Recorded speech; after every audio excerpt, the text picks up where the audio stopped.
नमस्कार दोस्तों, मैं हूं भरत भिड़े और आप सभी का Bharat sir CPCT YouTube channel पर स्वागत है। सीपीसीटी एग्ज़ाम्स मार्च 2026 के लिए बेसिक से एडवांस क्वेश्चंस में आज का ये प्रैक्टिस 5 है। तो क्वेश्चन से स्टार्ट करते हैं। सबसे पहला क्वेश्चन है, कीबोर्ड पर बैक स्पेस की का क्या कार्य है। बैक स्पेस की का इस्तेमाल कीबोर्ड में गलतियों को ठीक करने में किया जाता है। जब भी हम टाइपिंग करते हैं और कुछ अक्षर गलत हो जाते हैं तो उनको ठीक करने में इस्तेमाल करते हैं। तो कर्सर के दाईं ओर के अक्षर को मिटाता है बैक स्पेस बटन, या कर्सर के बाईं ओर के अक्षर को मिटाता है, या बाईं ओर के शब्दों को मिटाता है, या दाईं ओर के शब्दों को मिटाना होता है। तो किस काम के लिए बैक स्पेस का इस्तेमाल करते हैं। तो बैक स्पेस का इस्तेमाल करते हैं अक्षर को मिटाने के लिए, जो मिटाता है बाईं ओर के अक्षरों को।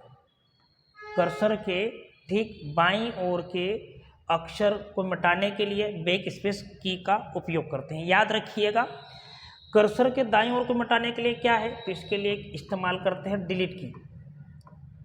डिलीट की का प्रयोग करते हैं। कर्सर के दाईं ओर डिलीट की का प्रयोग करते हैं। और बाईं ओर के अक्षर को मिटाने के लिए याद रखिएगा बैक स्पेस की। बैक स्पेस की। यदि हमको एक एक अक्षर, जैसे हम कुछ गलतियां हो जाती तो ठीक करते हैं। जैसे यहाँ पर लिखा कंप्यूटर, तो कंप्यूटर लिखेंगे तो जैसे 4 अक्षर लिखे हैं तो एक एक अक्षर को मिटाएगा। एक एक अक्षर को मिटाने का काम कौन करता है, तो कौन सा बटन काम करेगा, बैक स्पेस की। वो भी बाईं ओर के अक्षरों को इस टाइप से मिटाएगा। याद रखिएगा, बैक स्पेस। कर्सर के बाईं ओर के शब्दों को मिटाने के लिए, बाईं ओर के शब्दों को मिटाना है, एक साथ पूरा शब्द मिटाना है, तो कंट्रोल प्लस बैक स्पेस की। याद रखिएगा। और कर्सर के दाईं ओर के पूरे शब्द को एक बार में पूरा शब्द मिटाना है। जैसे मान लो हमने ये लिखा की, ये एक शब्द हो गया और पूरे शब्दों को एक बार में मिटाना है, तो इस्तेमाल कर सकते हैं दाईं ओर के शब्दों को मिटाने के लिए कंट्रोल प्लस डिलीट की। कंट्रोल प्लस डिलीट की का प्रयोग करेंगे। याद रखिएगा। नेक्स्ट क्वेश्चन, एमएस वर्ड में गटर मार्जिन का उपयोग किस लिए होता है। एमएस वर्ड में डॉक्यूमेंट में गटर मार्जिन का मतलब होता है, जब प्रिंट करते हैं तो प्रिंटिंग करते समय कुछ स्पेस खाली जगह रखा जाता है, कुछ खाली जगह को कहते हैं मार्जिन। तो खाली जगह रखा जाता है ताकि बाइंडिंग के समय उसका इस्तेमाल कर सकते हैं। तो यहाँ पर गटर मार्जिन का मतलब है बाइंडिंग की तरफ जगह छोड़ने के लिए। याद रखिएगा, बाइंडिंग करने के लिए जगह छोड़ने के लिए इस्तेमाल करते हैं गटर मार्जिन का, जिसका उपयोग होता है प्रिंट करते समय। याद रखिएगा, प्रिंट करते समय बाइंडिंग की तरफ जगह छोड़ने के लिए गटर मार्जिन का प्रयोग करते हैं। नेक्स्ट क्वेश्चन, कंप्यूटर सिस्टम की घड़ी और कॉन्फ़िगरेशन को बनाए रखने के लिए कौन सी बैटरी जिम्मेदार है। तो कंप्यूटर सिस्टम की घड़ी और कॉन्फ़िगरेशन के लिए क्या पूछा, बैटरी पूछा है। तो बैटरी क्या होती है, कंप्यूटर में दिनांक और समय को परिवर्तित करने के लिए एक बैटरी का इस्तेमाल करते हैं, जो सिस्टम यूनिट के मदरबोर्ड पर लगी होती है, जिसका नाम है सीमोस। याद रखिएगा, सीमोस क्या है, तो एक बैटरी होती है जो एक सेल के रूप में होती है, मदरबोर्ड पर स्थापित होती है, जिसका काम है रोजाना दिनांक और समय को परिवर्तित करना। याद रखिएगा, सीमोस क्या है, तो एक घड़ी के सेल के समान बैटरी होती है जो रोजाना दिनांक और समय को परिवर्तित करती है। और इस सीमोस बैटरी में बायोस सेटिंग्स वगैरह भी होती है, जो यहाँ पर लिखा है कॉन्फ़िगरेशन को बनाए रखता है। सीमोस का फुल फॉर्म, सीमोस का पूरा नाम क्या है, तो सीमोस का पूरा नाम है कंपलमेंट्री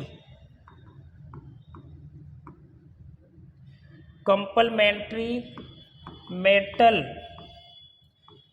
oxide semiconductor. Complementary metal oxide semiconductor, याद कर लीजिएगा। पीसीआई, पीसीआई का पूरा नाम है पेरीफेरल, पीसीआई का पूरा नाम पेरीफेरल कंपोनेंट इंटरकनेक्ट, याद कर लीजिएगा, पीसीआई का पूरा नाम है पेरिफेरल कंपोनेंट इंटरकनेक्ट होता है। पीसीआई कहाँ पर होता है? तो ये मदरबोर्ड के स्लॉट में होते हैं, पीसीआई मदरबोर्ड के स्लॉट में होते हैं, स्लॉट होते हैं। कितने प्रकार के स्लॉट होते हैं? तो 3 स्लॉट होते हैं, याद रखिए, मदरबोर्ड पर स्लॉट होते हैं 3 स्लॉट पीसीआई के, जिसके माध्यम से क्या कनेक्ट करते हैं? इन स्लॉट के माध्यम से कनेक्ट कर सकते हैं sound card, sound card, network card, network card, याद रखिएगा, साउंड कार्ड, नेटवर्क कार्ड और ग्राफिक्स कार्ड। ग्राफिक्स कार्ड कहाँ पर कनेक्ट करते हैं तीनों को? तो स्लॉट में, कौन सी स्लॉट? पीसीआई स्लॉट में तीनों को कनेक्ट करते हैं। अगला ऑप्शन है बायोस। बायोस का पूरा नाम क्या होता है? तो बायोस का पूरा नाम है basic input output system. BIOS का पूरा नाम basic input output system. BIOS कहाँ पर होता है? तो बायोस रोम मेमोरी में होता है, याद रखिएगा। बायोस कहाँ होता है? रोम मेमोरी में। किस रूप में होता है? तो बायोस होता है स्थायी रूप में, स्थायी रूप में बायोस संग्रहित होता है रोम मेमोरी में, जिसको फर्मवेयर प्रोग्राम भी कहते हैं। अगला ऑप्शन है रैम। रैम, रैम का पूरा नाम है रैंडम एक्सेस मेमोरी। और रैम किस प्रकार की मेमोरी है? अस्थायी मेमोरी है, जिसको क्या कहते हैं? Non volatile. याद रखिएगा, रैम किस प्रकार की मेमोरी है? नॉन वोलेटाइल मेमोरी है, जिसमें कंप्यूटर के अंदर डेटा और प्रोग्राम को लिखा और पढ़ा जा सकता है, लेकिन सुरक्षित, मतलब डेटा को सेव नहीं किया जा सकता है। ऐसी मेमोरी कौन सी है? रैम अस्थायी मेमोरी होती है, जिसमें डेटा को लिखा और पढ़ा जा सकता है, प्रोग्रामों को स्टोर किया जाता है। प्रोग्रामों को स्टोर करने वाली मेमोरी रैम, याद रखिएगा। तो next question, open dialog box को खोलने के लिए शॉर्टकट की कौन सी है? ओपन डायलॉग बॉक्स, तो कंप्यूटर में किसी फाइल को ओपन करना हो तो शॉर्टकट की है Ctrl+O। इसके अतिरिक्त दूसरी शॉर्टकट की भी है कंप्यूटर में किसी फाइल को ओपन करने के लिए, जो पहले से सुरक्षित फाइल है उनको खोलने के लिए इस्तेमाल करते हैं। तो यहाँ पर ऑप्शंस क्या है? F12। F12 से क्या होता है? F12 से सेव अस होता है, F12 से सेव अस होता है, याद रखिएगा। सेव अस का अर्थ क्या होता है? जो पहले से कोई फाइल सुरक्षित है, जो पहले से कोई फाइल सुरक्षित है, उसका नाम और स्थान बदलने के लिए, उसका नाम और स्थान बदलने के लिए सेव अस का इस्तेमाल करते हैं। Ctrl+F12, Ctrl+F12 का इस्तेमाल करते हैं फाइल को ओपन करने के लिए। तो ओपन डायलॉग बॉक्स के लिए क्या आएगा? Ctrl+F12 सही आंसर है इसका। Alt+F4 से क्या काम कर सकते हैं?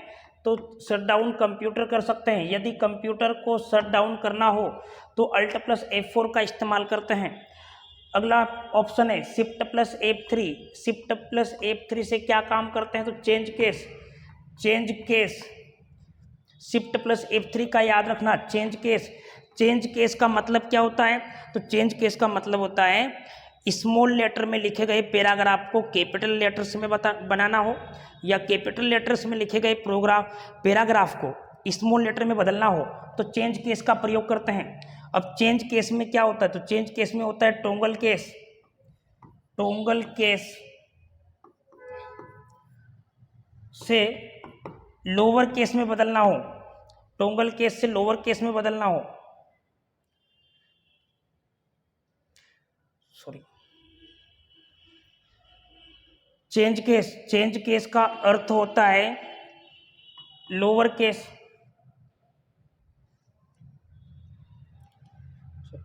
चेंज केस का अर्थ है lower case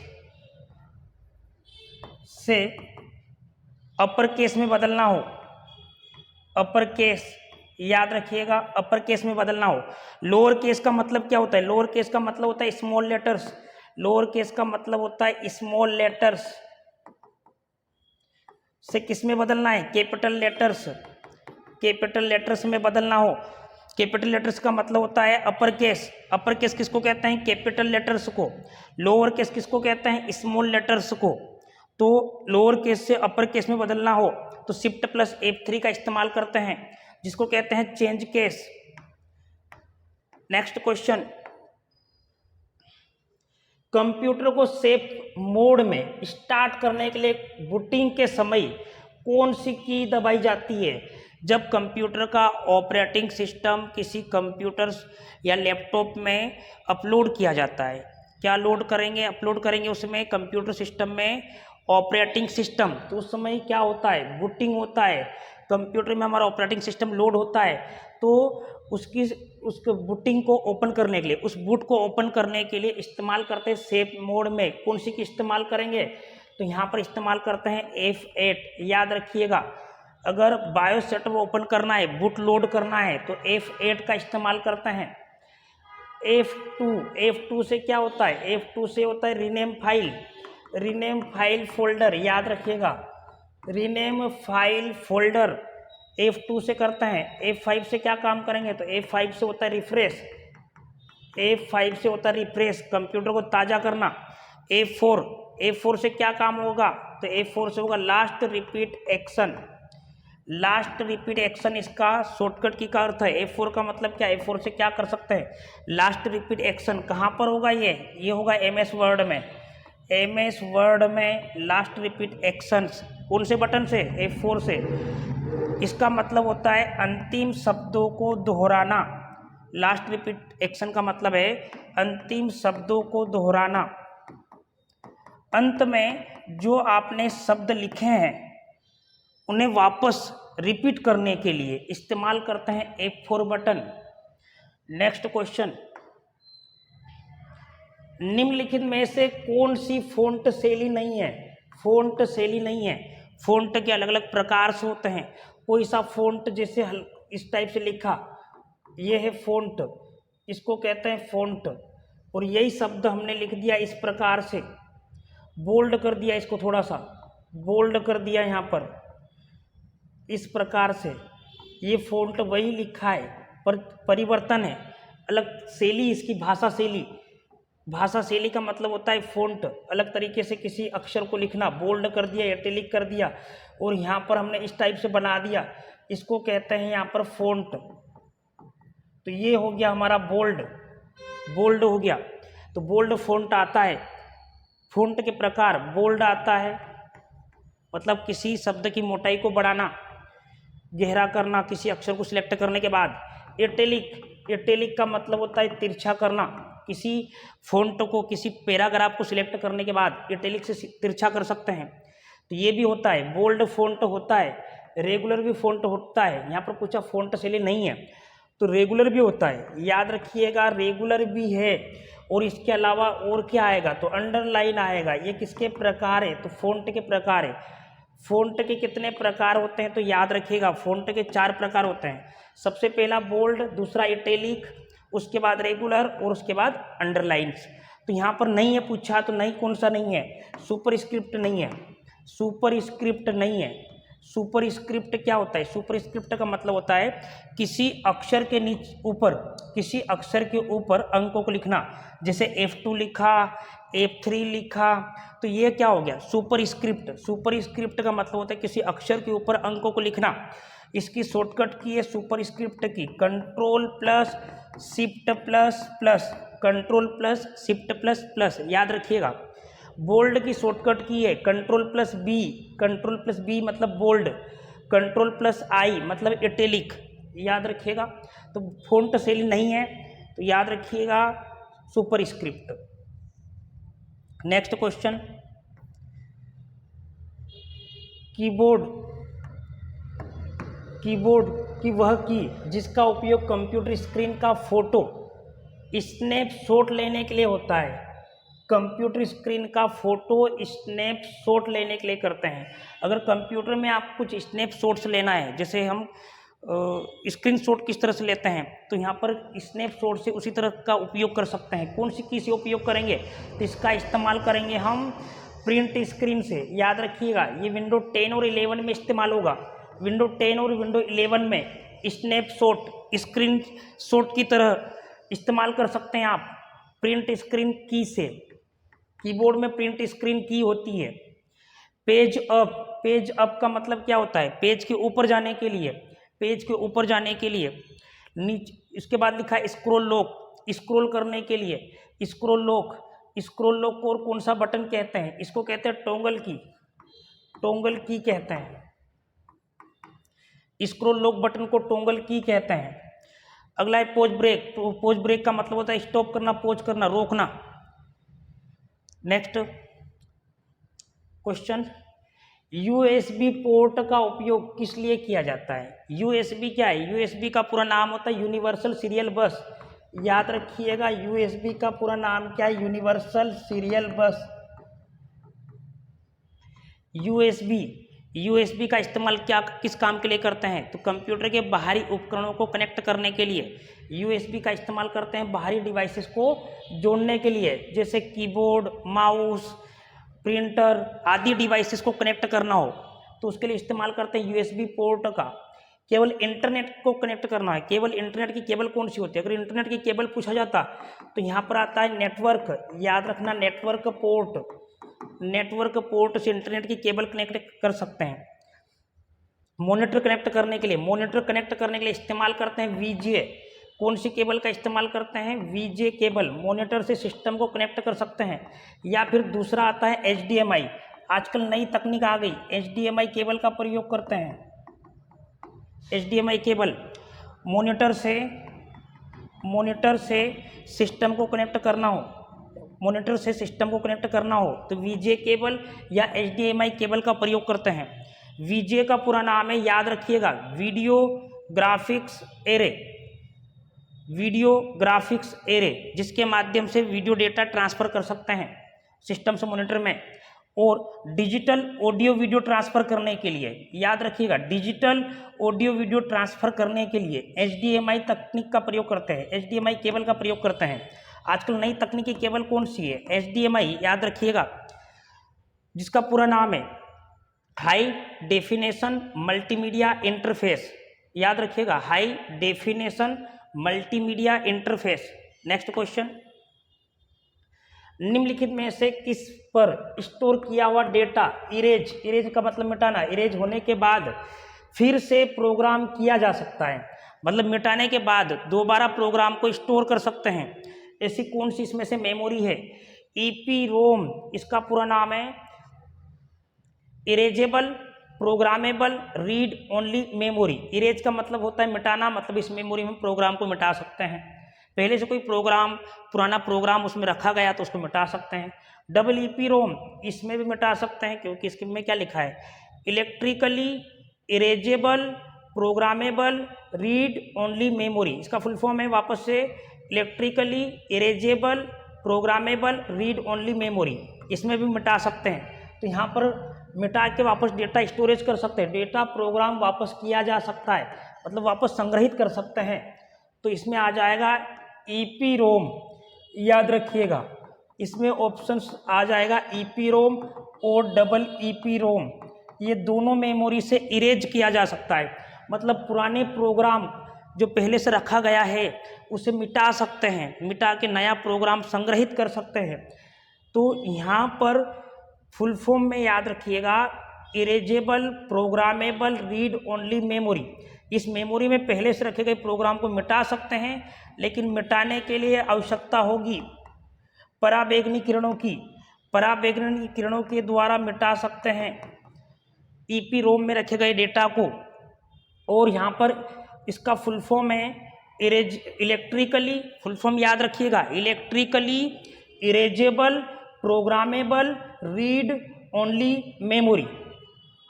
electrically erasable programmable read only memory, EP ROM. Electrically का मतलब होता है विद्युत, और इसको विद्युत की सहायता से पुराने प्रोग्राम को मिटाकर नया प्रोग्राम स्टोरेज कर सकते हैं, पुराने प्रोग्राम को मिटाकर नया प्रोग्राम संग्रहित कर सकते हैं, जिसके लिए इस्तेमाल होती है विद्युत। कौन सी मेमोरी में? डबल ईपी रोम में, याद रखिएगा, डबल ईपी रोम में। नेक्स्ट क्वेश्चन, कौन सा प्रिंटर केवल एक स्ट्रोक में कैरेक्टर प्रिंट करता है? एक स्ट्रोक, स्ट्रोक का मतलब क्या होता है? स्ट्रोक का मतलब होता है चोट करता है या प्रहार करता है, प्रहार करके प्रिंट करता है। ऐसे प्रिंटर कौन सी तकनीक के होते हैं? तो पुरानी तकनीक के प्रिंटर होते हैं। पुरानी तकनीक के प्रिंटर टाइपराइटर के समान होते थे, जो प्रहार करते हुए प्रिंट करते थे, कागज पर चोट करते थे। जैसे यहाँ पर पुरानी तकनीक के प्रिंटर कौन से हैं, तो पुरानी तकनीक का printer dot matrix, line printer, ये दोनों पुरानी तकनीक के प्रिंटर। यहाँ पर हम प्रिंटर के डायग्राम को समझ लेते हैं और डायग्राम बना देते हैं, जहाँ पर आपके एक से अधिक क्वेश्चंस कंप्लीट हो जाएंगे, क्योंकि इससे संबंधित सीपीसीटी एग्जाम से में क्वेश्चन आते हैं। प्रिंटर को हिंदी में कहते हैं मुद्रक। प्रिंटर के कितने प्रकार होते हैं, तो 2 प्रकार होते हैं। पहला कौन सा प्रिंटर होता है, तो इम्पैक्ट प्रिंटर, याद रखिएगा। दूसरा कौन सा है, तो non impact printer. Impact printer और non impact printer. Impact printer में क्या आ जाएगा, इम्पैक्ट प्रिंटर के प्रकार में आएगा यहाँ पर। इम्पैक्ट प्रिंटर में क्या आएगा, तो इम्पैक्ट प्रिंटर में आ जाएगा कैरेक्टर प्रिंटर। और दूसरा कौन सा आएगा, तो दूसरा आएगा यहाँ पर लाइन प्रिंटर, याद रखिएगा। अब कैरेक्टर प्रिंटर के कितने प्रकार है, तो 2 प्रकार आ जाएंगे। कौन कौन से, डॉट मैट्रिक्स प्रिंटर, जिसको डीएमपी भी कहते हैं, डॉट मैट्रिक्स प्रिंटर डीएमपी भी कहते हैं। और दूसरा प्रिंटर कौन सा आ जाएगा, दूसरा आ जाएगा डेजी व्हील प्रिंटर। 2 प्रकार के प्रिंटर आते हैं कैरेक्टर प्रिंटर में। लाइन प्रिंटर में कितने आएंगे, 3। सबसे पहला आएगा यहाँ पर चेन प्रिंटर, दूसरा आएगा ड्रम प्रिंटर, और तीसरा आएगा बैंड प्रिंटर। तो ये होते हैं इम्पैक्ट प्रिंटर। कितने प्रकार के हैं, 2, कैरेक्टर प्रिंटर और लाइन प्रिंटर। कैरेक्टर प्रिंटर की गति किस में मापते हैं, सीपीएस में। लाइन प्रिंटर की गति किस में मापते हैं, एलपीएम में, याद रखिएगा। कैरेक्टर पर सेकेंड, लाइन पर मिनट। अब यहाँ पर डॉट के माध्यम से प्रिंटिंग कौन करता है, जो स्ट्रोक मतलब प्रहार करता है और एक एक अक्षर बनाता है, एक एक अक्षर के माध्यम से प्रिंट करता है, क्योंकि कैरेक्टर का मतलब क्या है, अक्षर। तो यहाँ पर आ गया हमारा dot matrix printer. Non impact printer कैसा है, तो नॉन इम्पैक्ट प्रिंटर में कौन सा प्रिंटर आ जाएगा, लेजर प्रिंटर आ जाएगा, याद रखिएगा। इंकजेट प्रिंटर आ जाता है, इंकजेट रंगीन प्रिंटर जो होता है हमारा। थर्मल प्रिंटर आ जाता है, थर्मल प्रिंटर आ जाएगा इसमें। फोटो प्रिंटर आ जाएगा, 3D प्रिंटर आ जाएगा। ये सब किस में आएंगे, नॉन इम्पैक्ट प्रिंटर में। आजकल की तकनीक में, आजकल की नई तकनीक में कौन से प्रिंटर इस्तेमाल हो रहे हैं, नॉन इम्पैक्ट, जिसमें कौन सी तकनीक होती है, लेजर तकनीक के माध्यम से प्रिंट करते हैं, और यह एक बार में पूरा पेज प्रिंट करते हैं। इनकी गति तेज होती है, आवाज़ कम करते हैं। तो आजकल कौन से प्रिंटर चल रहे हैं, नॉन इम्पैक्ट प्रिंटर चल रहे हैं, याद रखिएगा। लेजर प्रिंटर के बारे में थोड़ा सा पॉइंट याद रखना, एग्जामों में प्रिंटर से संबंधित क्वेश्चंस आते हैं। ये हमारा आईएमपी टॉपिक है। लेजर प्रिंटर का आविष्कार कब हुआ, 1971 में। लेजर प्रिंटर कौन सा प्रिंटर है, तो नॉन इम्पैक्ट प्रिंटर है, याद रखिएगा। और आजकल कौन से प्रिंटर चल रहे हैं, नॉन इम्पैक्ट प्रिंटर चल रहे हैं, जिनकी आवाज़ धीमी होती है और तेज गति से प्रिंट करते हैं।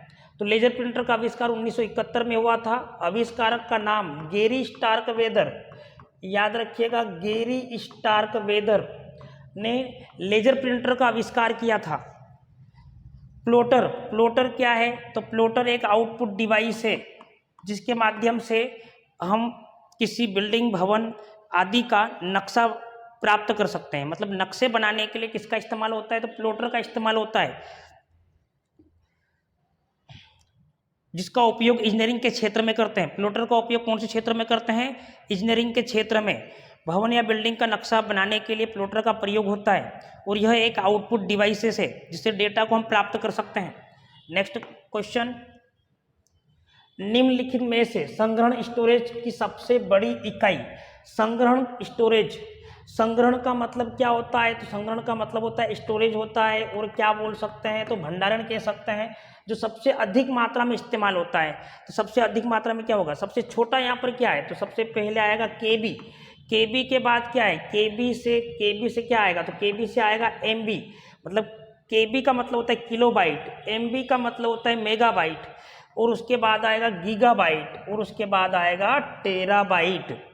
तो यहाँ पर याद रखिएगा, ये है हमारा केबी, किलोबाइट, सबसे छोटा यहाँ पर केबी है। उसके बाद उससे बड़ा कौन है, एमबी है, और उसके बाद क्या है, जीबी है।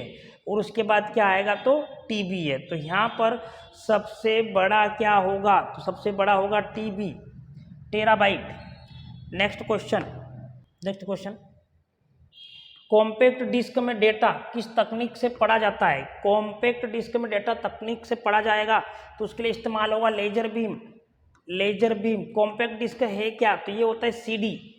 सीडी को कहते हैं, सीडी का पूरा नाम है कॉम्पैक्ट डिस्क। सीडी का पूरा नाम है कॉम्पैक्ट डिस्क और यह ऑप्टिकल डिस्क का प्रकार है। ऑप्टिकल डिस्क जिसको कहते हैं प्रकाशीय डिस्क। अब ऑप्टिकल डिस्क का आविष्कार कब हुआ, तो ऑप्टिकल डिस्क का आविष्कार हुआ तो 1960 में। आविष्कार किसने किया, तो जेम्स टी रसेल ने। याद रखना, इससे भी क्वेश्चन से बनते हैं। James T Russell. सीडी के बाद क्या आएगा, डीवीडी के बाद क्या आएगा, बीआरडी के बाद क्या आएगा, एचवीडी। और ये चारों किसके प्रकार है, तो ये चारों प्रकार है ऑप्टिकल डिस्क के। याद रखिएगा, सीडी का पूरा नाम कॉम्पैक्ट डिस्क, डीवीडी का पूरा नाम डिजिटल वर्जेटाइल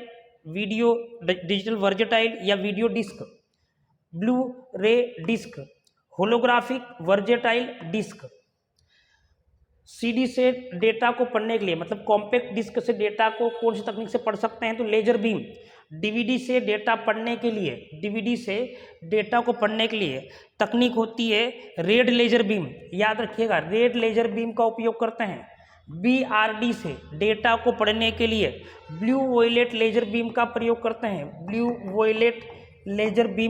करते हैं। और एचवीडी से डेटा पढ़ने के लिए RGB red green blue laser beam का प्रयोग करते हैं।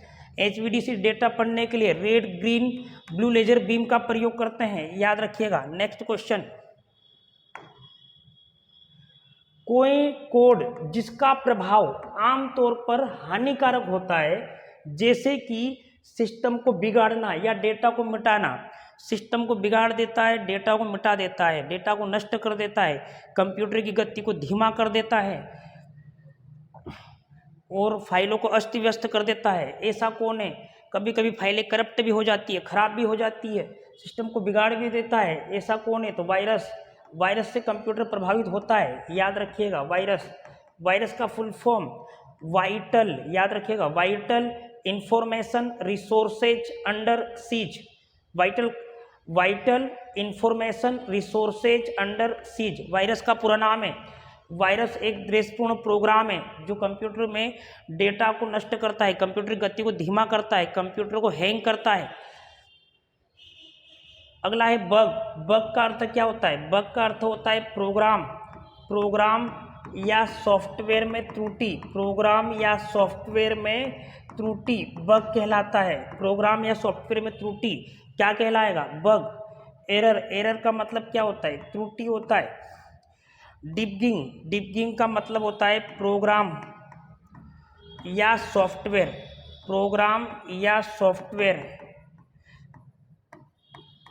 में त्रुटि को ठीक करना।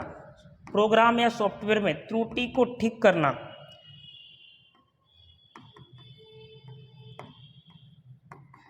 त्रुटि को ठीक करना क्या कहलाएगा? डिबगिंग कहलाएगा। प्रोग्राम या सॉफ्टवेयर में त्रुटि को ठीक करना, गलतियों को ठीक करना क्या कहलाता है? डिबगिंग कहलाता है। और प्रोग्राम या सॉफ्टवेयर में त्रुटि हो जाए तो उसको कहते हैं बग। याद रखिएगा, बग कहते हैं इसमें। Next question,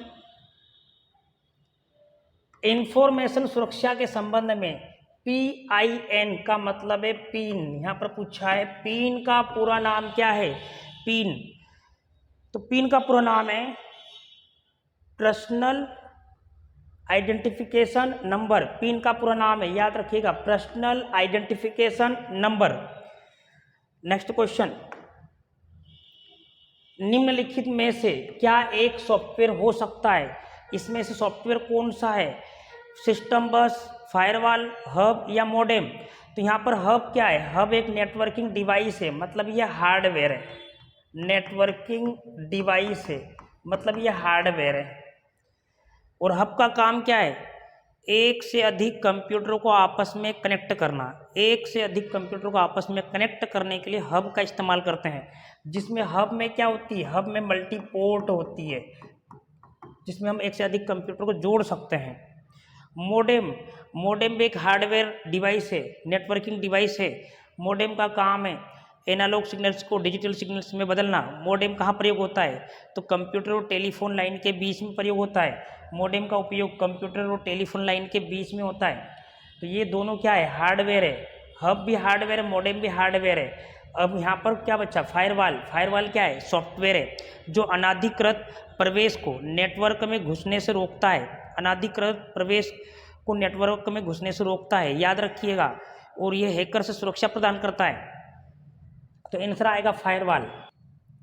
next question, internet के संदर्भ में परिवर्णी शब्द DSL का पूरा नाम क्या है? DSL का पूरा नाम, तो यहाँ पर DSL का पूरा नाम है digital subscriber line. Digital subscriber line, याद रखिएगा। Next question, dial up connectivity आपको इंटरनेट से कनेक्ट करने में सक्षम बनाता है। इसका उपयोग करके, तो डायल अप कनेक्टिविटी आपको इंटरनेट से कनेक्ट करने में, मतलब डायल अप क्या है? तो एक ब्रॉडबैंड सेवा होती है इंटरनेट को कनेक्ट करने के लिए।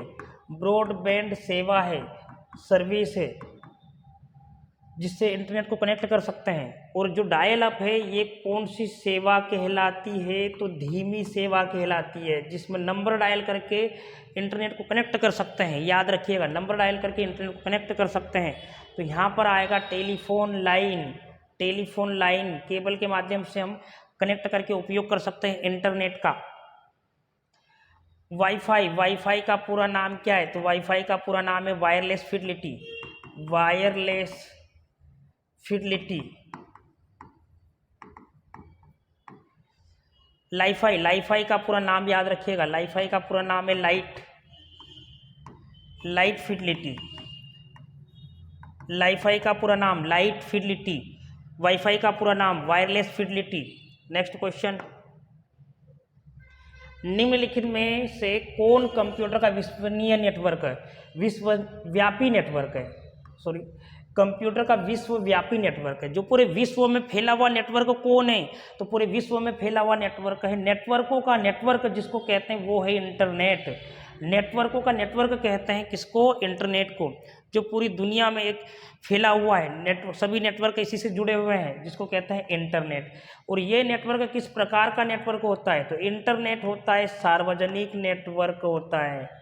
और इंट्रानेट, इंट्रानेट कैसा नेटवर्क है? तो इंट्रानेट होता है निजी नेटवर्क, जो किसी संस्था में, लाइब्रेरी में प्रयोग होने वाला नेटवर्क है। निजी नेटवर्क कौन सा है? इंट्रानेट। और सार्वजनिक network internet. Web page, internet पर ब्राउज़र में जाकर गूगल पर हम जो भी सर्च करते हैं और पहला पेज आता है उसको कहते हैं वेब पेज या होम पेज।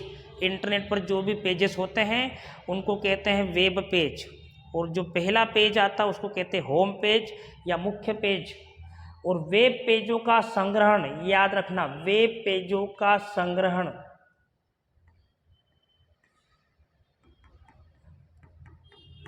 वेब पेजों का संग्रहण यहाँ पर वेबसाइट कहलाता है, जिसमें एक से ज़्यादा पेज होते हैं।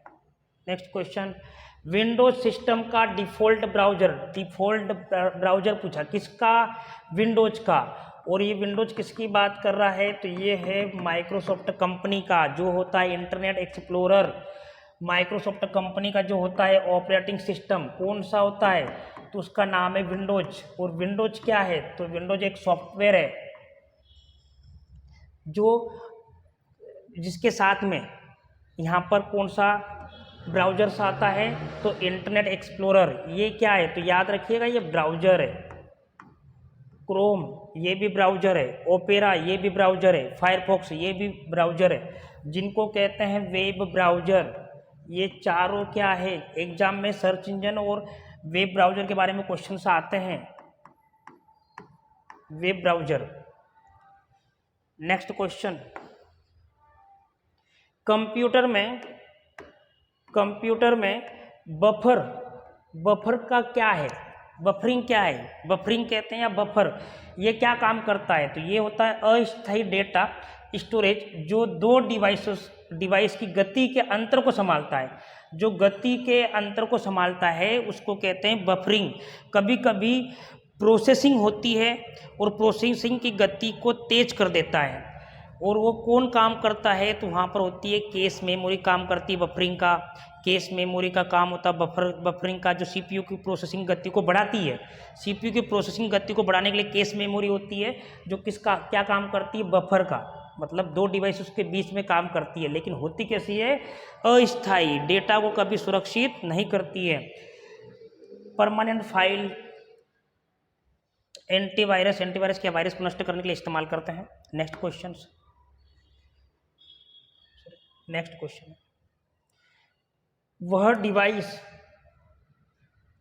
वह डिवाइस जो डेटा और प्रोग्राम के बीच का अंतर समझ सकती है। किसके बीच का, डेटा और प्रोग्राम के बीच का अंतर समझ सकती है, वो कौन है। तो यहाँ पर मेमोरी तो नहीं है। मेमोरी का काम है, मेमोरी का काम है स्टोरेज करना। आउटपुट डिवाइसेस, जिससे डेटा को हम प्राप्त करते हैं उसको कहते हैं आउटपुट, और जहाँ से हम प्राप्त कर रहे हैं वो होता है उपकरण, मतलब आउटपुट डिवाइसेस। इनपुट डिवाइसेस, जिसके माध्यम से हम डेटा को कंप्यूटर में भेज सकते हैं, वो इनपुट डिवाइसेस। अब डेटा और प्रोग्राम के बीच का अंतर कौन संभालेगा, तो यहाँ पर होगा माइक्रो प्रोसेसर, जिसको कहते हैं प्रोसेसर या सीपीयू। नेक्स्ट क्वेश्चन, सॉफ्टवेयर का वह समूह जो हार्डवेयर को नियंत्रित करता है वह क्या कहलाता है। सॉफ्टवेयर को नियंत्रण करने वाला और सभी कंप्यूटर के हार्डवेयर को व्यवस्थित चलाने वाला कंप्यूटर का होता है सिस्टम सॉफ्टवेयर। सिस्टम सॉफ्टवेयर कौन है, तो कंप्यूटर का मुख्य ऑपरेटिंग सिस्टम होता है। एप्लीकेशन सॉफ्टवेयर किसे कहते हैं, तो जहाँ पर सामान्य उद्देश्य या विशिष्ट उद्देश्य के लिए उपयोग किए जाने वाले सॉफ्टवेयर क्या कहलाते हैं, एप्लीकेशन सॉफ्टवेयर कहलाते हैं। जैसे MS office, Tally, typing tutor, ऐसे सॉफ्टवेयर एप्लीकेशन सॉफ्टवेयर कहलाएंगे। यूटिलिटी सॉफ्टवेयर क्या काम करते हैं, कंप्यूटर की सुरक्षा करते हैं। याद रखिएगा, यूटिलिटी सॉफ्टवेयर कंप्यूटर की सुरक्षा करते हैं। जैसे एंटीवायरस, जो वायरस को ढूंढकर कंप्यूटर में रिमूव करता है, कंप्यूटर में जो वायरस होते हैं उनको स्कैन करके रिमूव करता, डिलीट करता है, एंटीवायरस सुरक्षा प्रदान करता है, उसको क्या कहते हैं, यूटिलिटी सॉफ्टवेयर कहते हैं। फर्मवेयर क्या होता है, तो फर्मवेयर एक प्रोग्राम से होता है जिसको कहते हैं बायोस, और बायोस कौन सी मेमोरी में होता है, रोम मेमोरी में होता है। और किस रूप में होता है, तो बायोस होता है स्थायी रूप में, जिसमें परिवर्तन या मिटाया नहीं जा सकता है। ऐसी मेमोरी स्थायी रोम मेमोरी है जिसमें बायोस प्रोग्राम होता है। नेक्स्ट क्वेश्चन, किस सुविधा के द्वारा उपयोगकर्ता अपने कंप्यूटर हार्डवेयर के बारे में जानकारी देख सकता है। किस सुविधा के द्वारा उपयोगकर्ता अपने कंप्यूटर के हार्डवेयर के बारे में जानकारी देख सकता है।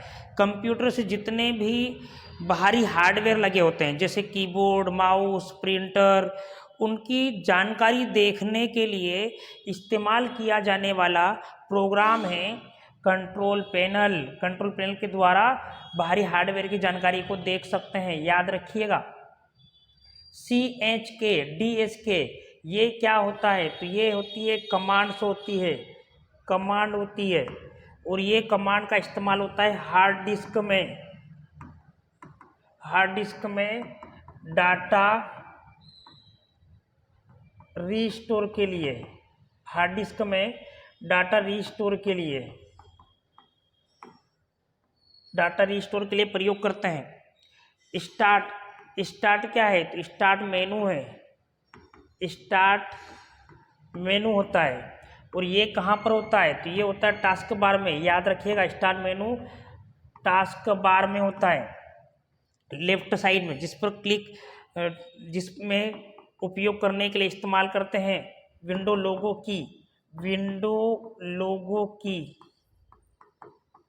बटन को क्लिक करने पर टास्क बार में स्टार्ट मेनू ओपन होता है, जिसमें ऑल प्रोग्राम्स होता है और सभी प्रोग्राम्स दिखाई देते हैं। जिसमें ऑल प्रोग्राम्स होता है और बाकी कंप्यूटर के प्रोग्राम्स भी सभी आ जाते हैं।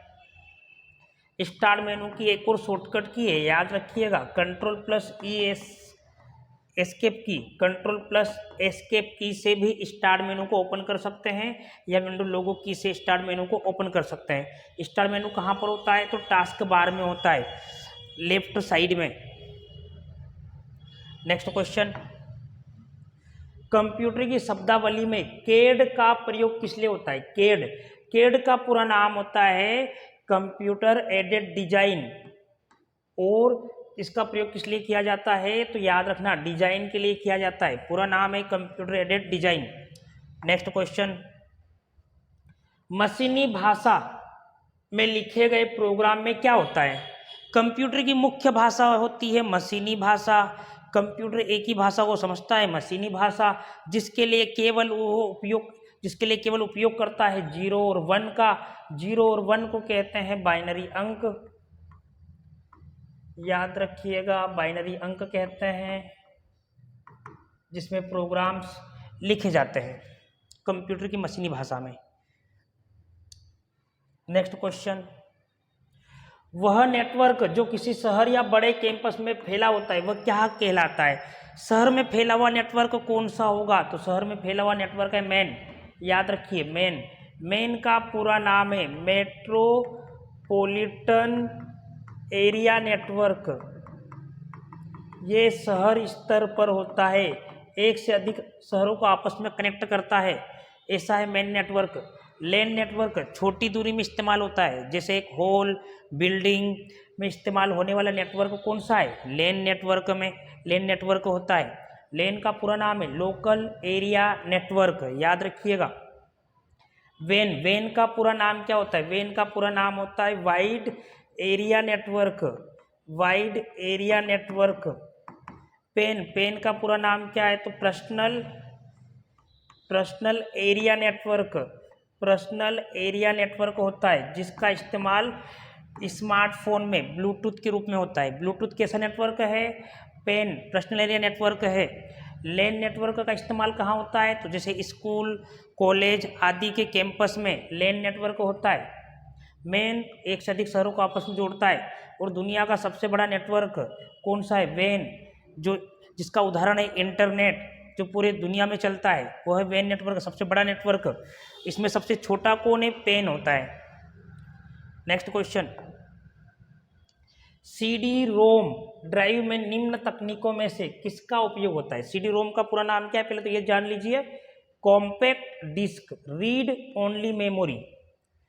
और सीडी ड्राइव में उपयोग होता है। सीडी क्या है? तो एक ऑप्टिकल डिस्क है, पिछले क्वेश्चनों में बता दिया, सीडी एक ऑप्टिकल डिस्क है, याद रखिएगा। तो ऑप्टिकल संग्रहण तकनीक का उपयोग किया जाता है। नेक्स्ट क्वेश्चन, मिनी कंप्यूटर्स को इस नाम से भी जानते हैं, पर्सनल डिजिटल असिस्टेंट। ये क्या होता है? तो एक डिजिटल डायरी होती है, जिसमें ईमेल या कॉन्टैक्ट नंबर लिख सकते हैं, वो है PDA, personal digital assistant. Main frame computer का इस्तेमाल किस काम के लिए करते हैं? तो सर्वर के लिए इस्तेमाल करते हैं, जहाँ पर इसका प्रयोग बड़ी बड़ी कंपनियों में एक से अधिक कंप्यूटर को आपस में कनेक्ट करने के लिए करते हैं, बड़े डेटा को संग्रहण करने के लिए करते हैं। मतलब सुपर कंप्यूटर से छोटा कंप्यूटर कौन सा है? तो मेन फ्रेम कंप्यूटर्स होता है। लैपटॉप को क्या कहते हैं? लैपटॉप कंप्यूटर को क्या कहते हैं? नोटबुक कहते हैं। तो आंसर आएगा हमारा mid range computers. Mini computer को मिड रेंज कंप्यूटर्स कहते हैं। नेक्स्ट क्वेश्चन, निम्नलिखित में से किस नेटवर्क टोपोलॉजी में कोई नोड पड़ोसी नोड से डेटा प्राप्त करता है और उसे अगले नोड की ओर बढ़ा देता है? मतलब एक नोड से दूसरा नोड, दूसरे नोड से तीसरा नोड, आपस में सब जुड़े होते हैं और एक दूसरे को डेटा ट्रांसफ़र करते हैं। जैसे यहाँ पर ये आकार हो गया और यहाँ पर कनेक्ट कर दिए नोड का मतलब होता है कंप्यूटर्स। तो एक से अधिक कंप्यूटरों को एक गोलाकार आकृति में कनेक्ट कर दिया गया है, जो एक नोड मतलब एक कंप्यूटर दूसरे कंप्यूटर को डेटा पहुंचाएगा और उसका पड़ोसी कंप्यूटर्स अगले कंप्यूटर्स को डेटा देगा। तो इसमें डेटा का संचार एक ही दिशा में होता है और ये टोपोलॉजी कौन सी कहलाएगी? Ring topology. और टोपोलॉजी का मतलब क्या है? तो टोपोलॉजी का मतलब होता है कंप्यूटरों को आपस में जोड़ने का तरीका, और जिससे वो आकृति बनती है, उसका जो लेआउट बनेगा जोड़ने के बाद, उसी को कहते हैं टोपोलॉजी। तो आंसर आएगा रिंग टोपोलॉजी, जिसका आकार है गोलाकार। इसको सर्कुलर टोपोलॉजी भी कहते हैं, याद रखिएगा। सर्कुलर टोपोलॉजी कौन? तो रिंग टोपोलॉजी होती, जो एक वृत्ताकार में दिखाई दे रही है, यह आकृति हमारी टोपोलॉजी कहलाती है। स्टार टोपोलॉजी में हब का प्रयोग होता है। एक हब डिवाइस से सभी कंप्यूटर आपस में कनेक्ट होते हैं, और हब में क्या होती है? मल्टीपोर्ट होती है, जहाँ पर एक से अधिक कंप्यूटर को जोड़ सकते हैं। बस टोपोलॉजी में क्या है? एक सीधी केबल होती है, उस केबल को कहते हैं बैकबोन केबल, याद रखिएगा। बैकबोन केबल से सभी कंप्यूटरों को बस टोपोलॉजी में कनेक्ट किया जाता है इस रूप में। मेश टोपोलॉजी में एक से अधिक कंप्यूटर्स होते हैं। सबसे शक्तिशाली, सबसे सुरक्षित टोपोलॉजी कौन सी है? तो मेश टोपोलॉजी है। नेक्स्ट क्वेश्चंस, डेटा की एक अतिरिक्त प्रतिलिपि मतलब कॉपी बनाने और उसे कंप्यूटर पर किसी अलग स्थान पर संग्रहित करने की प्रक्रिया क्या कहलाएगी? तो अतिरिक्त प्रतिलिपि बनाने और उसे कंप्यूटर पर किसी स्थान पर संग्रहित करना है। तो जो भी कंप्यूटर में डेटा स्टोरेज करते हैं, उसकी एक अलग से कॉपी बनाकर रखना ही यहाँ पर कहलाता है बैकअप। डेटा का स्टोरेज करके एक अलग उसका एक और कॉपी बनाकर रखना क्या कहलाएगा? तो बैकअप। और रीस्टोर का मतलब होता है जब हमारा डेटा मोबाइल या कंप्यूटर लैपटॉप से नष्ट हो जाता है, तो उसको दोबारा से वापस लाने के लिए क्या करेंगे? तो रीस्टोर करेंगे। डेटा को वापस प्राप्त करने के लिए, पुनः वापस प्राप्त करने के लिए क्या करेंगे? रीस्टोर करते हैं उस डिवाइस में।